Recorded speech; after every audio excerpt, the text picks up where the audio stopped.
Europe 1. 18h40 de retour dans Punchline sur CNews et Europe 1. On a été rejoint par Jérôme Sainte-Marie, responsable de l'école théorique du RN. Merci d'être avec nous, bonsoir. Bonsoir. On va reparler évidemment de Marine Le Pen, de son parcours judiciaire. Mais là, on a une information du Figaro, Gauthier Lebret. La CEDH, la Cour européenne des droits de l'homme, a jugé le recours de Nicolas Sarkozy recevable dans l'affaire dite des écoutes Bismuth. L'ancien président de la République contestait l'utilisation de ses conversations téléphoniques avec son avocat, estimant qu'elle violait le secret professionnel. Eh bien, la CEDH donne raison à Nicolas Sarkozy. Ça veut dire que si la France est condamnée, parce que là c'est désormais la France qui doit être condamnée, eh bien Nicolas Sarkozy pourrait obtenir un nouveau procès. Alors la CEDH n'a pas encore donné raison à Nicolas Sarkozy. Si, c'est ce que je dis, si la France... Voilà. Oui, voilà, la Cour européenne des droits de l'homme va étudier donc le dossier de Nicolas Sarkozy. Mais oui, elle l'a jugé recevable. Exactement, elle l'a jugé recevable. Donc la procédure va commencer, le contradictoire et le débat va commencer. C'est très intéressant, effectivement. Alors Dieu sait que je ne suis pas un fan de la CEDH, parce que c'est eux qui nous empêchent en permanence d'expulser les personnes sous obligation de quitter le territoire français, avec des procédures interminables, etc. Et qui met des bâtons dans les roues, par exemple, si vous voulez faire des expulsions vers un pays tiers. Donc bref, vraiment pas fan de la CEDH, et je pense qu'il faudrait quitter la CEDH manu militari. Mais bon, là, c'est très intéressant parce qu'il y a quand même quelque chose qui s'est passé en France qui est vraiment scandaleux. On a écouté un client et son avocat, et de là est partie l'affaire dite Bismuth, l'affaire des écoutes. Et évidemment, s'il n'y avait pas eu cette écoute entre Nicolas Sarkozy et son avocat, il n'aurait pas été condamné dans ce dossier pour une intention. Encore une fois, à chaque fois qu'on condamne Nicolas Sarkozy, c'est pour une intention. Donc, c'est vraiment hallucinant d'avoir fait cette écoute et d'avoir permis qu'on puisse violer le secret entre un avocat, jugé et condamné. Exactement, absolument. Violer le secret entre un avocat et son client. Donc effectivement, à partir du moment où la CEDH juge recevable la demande de Nicolas Sarkozy, la plainte de Nicolas Sarkozy, la France peut finir condamnée. Pour une fois, ça serait peut-être pour une bonne raison, parce qu'on passe notre temps à être condamné pour rien. Là, ça serait peut-être pour une fois pour une bonne raison, si ça va au bout et si la CEDH juge qu'on n'a pas écouté un ancien président de la République qui plus est et son avocat. Moi, juste une chose à ajouter, parce que, comment dire, imaginons que la France soit condamnée dans cette affaire. Je serais très heureux pour Nicolas Sarkozy, qui a été condamné, comme l'a dit Gauthier, pour une intention et à partir d'une écoute qui ne concernait pas du tout cette affaire-là. Cette affaire, en fait, a été créée à partir d'une écoute. Mais il y a une conséquence négative terrible qui va, si la France est condamnée, qui va s'appliquer à tous les gens qui sont sur écoute. C'est qu'aujourd'hui, le système des écoutes permet à des policiers, à des enquêteurs, par exemple, imaginons qu'ils écoutent des narcotrafiquants, de remonter d'autres réseaux, de trouver d'autres affaires et de faire condamner dans d'autres dossiers des gens très dangereux.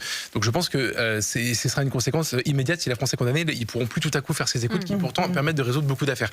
Raison pour laquelle je pense qu'il faut trouver un système pour séparer ce qu'on appelle la délinquance en col blanc, qui ne fait de mal à personne, à part financièrement aux caisses de l'État éventuellement, et la délinquance criminelle, parce que c'est pas du tout la même chose et que pour le coup, on peut pas utiliser des mêmes méthodes dans les deux cas. Jérôme Sainte-Marie, là-dessus, sur ce dossier-là? Je ne veux pas tellement intervenir là-dessus. Vous savez, j'ai entendu tout à l'heure Eugénie Bastier sur votre plateau qui est toujours là. Dire très justement que M. Attal disait il ne faut pas que les affaires ou que les affaires juridiques entravent la vie politique, tout en parlant, justement.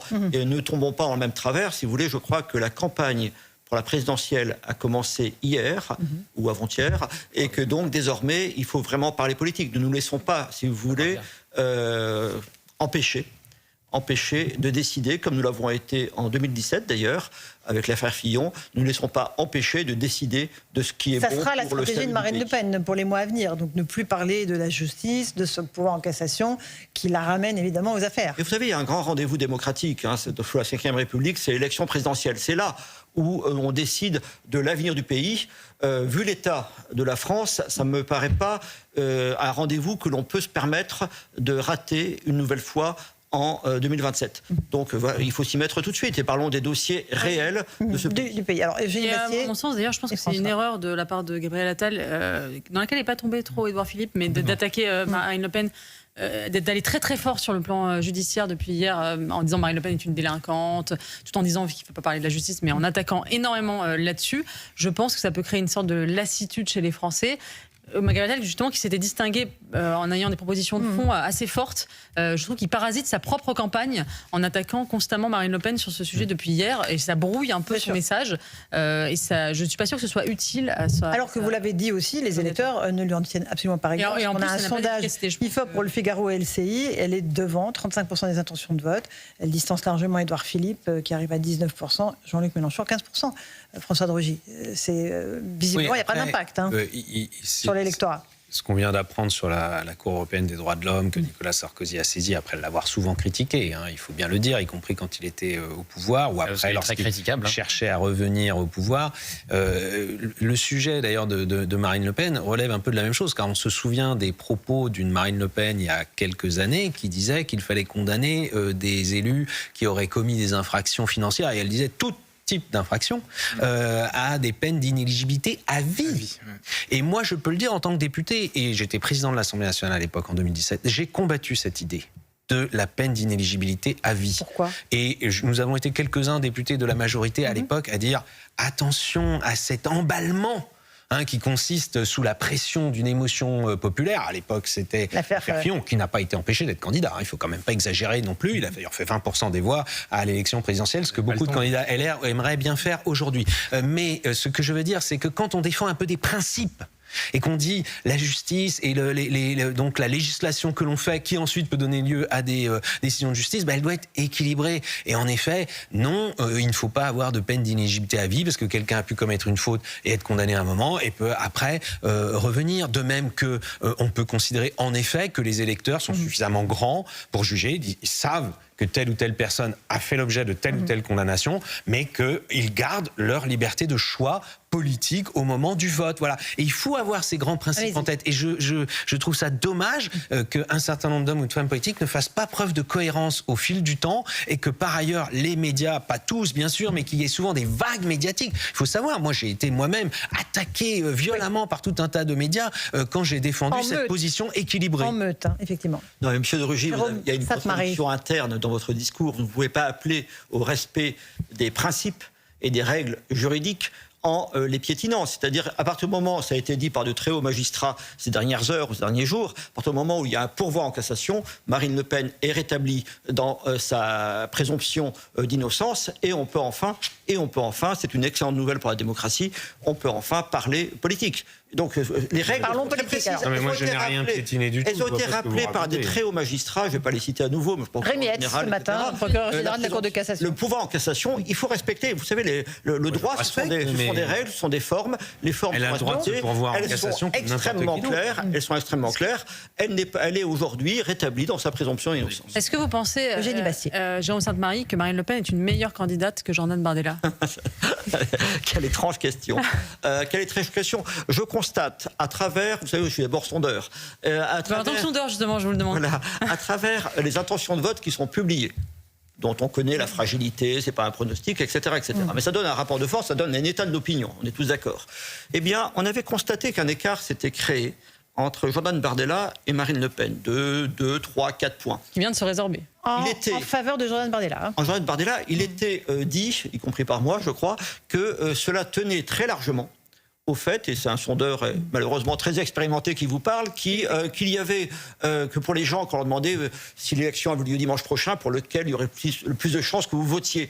Comme beaucoup de gens considéraient progressivement que Marine Le Pen ne pourrait pas se présenter, ils disaient je préférerais voter pour quelqu'un. Enfin, ils choisissaient quelqu'un d'autre. Il n'y avait pas d'écart, en gros. Et donc, en fait, et nous avons la preuve avec le sondage qui vient d'être montré à l'écran de l'IFOP pour le Figaro, eh bien que justement, on revient à 35-36%. C'est entre 34 et 36% selon les hypothèses pour Marine Le Pen. Et donc, c'est exactement au même niveau que celui constaté. D'ailleurs, les deux électorats se ressemblent de manière absolument remarquable. Dernière chose, il y a aussi un point important, c'est que ces dernières semaines, on avait constaté que Marine Le Pen voyait sa cote de popularité ou sa cote de confiance remonter très nettement et se resituer au niveau de Jordan Bardella. Eh bien, on a bien la preuve que l'opinion était effectivement à les mêmes dispositions. Je crois que le binôme, dans cet ordre-là, est remarquablement efficace. C'est une façon de vous répondre peut-être. Plus que dans l'autre sens. Parce que dans l'autre sens, il ne pouvait pas être exactement, puisque Marine Le Pen avait dit qu'elle ne serait pas Premier ministre, le binôme ne fonctionnait pas autant. Là, on a un binôme qui est extrêmement clair pour les Français, je pense extrêmement rassurant pour la majorité de l'opinion et qui correspond tout à fait à l'esprit des institutions. Et qui voyez-vous venir à l'horizon, vous qui êtes un sondeur? Alors je ne parle pas forcément du candidat Horizon, mais est-ce que vous voyez Jean-Luc Mélenchon aujourd'hui? Est-ce qu'il est le plus fort des adversaires de Marine Le Pen? Moi, je suis de ce point de vue-là un petit peu positiviste, c'est-à-dire que je regarde les choses, les faits, et notamment ces faits d'opinion qui sont simplement des sondages. Je constate que pour l'instant, Jean-Luc Mélenchon n'est pas qualifié pour le second tour, et que dans l'hypothèse où il y aurait un retrait, peut-être de M. Attal à l'égard de Philippe, ça serait sans doute Philippe. Je crois qu'il faut se préparer, non pas à combattre le candidat face à nous le plus détestable, mais le candidat le plus dangereux. Vous voyez ce que je veux dire? Oui. Le candidat le plus dangereux pour nous... Ça peut peut-être coïncider? Donc vous considérez que c'est Édouard Philippe le candidat le plus dangereux pour Marine Le Pen? Ça, c'est un peu une légende urbaine, vous savez, le fait que Jean-Luc Mélenchon puisse l'emporter au second tour.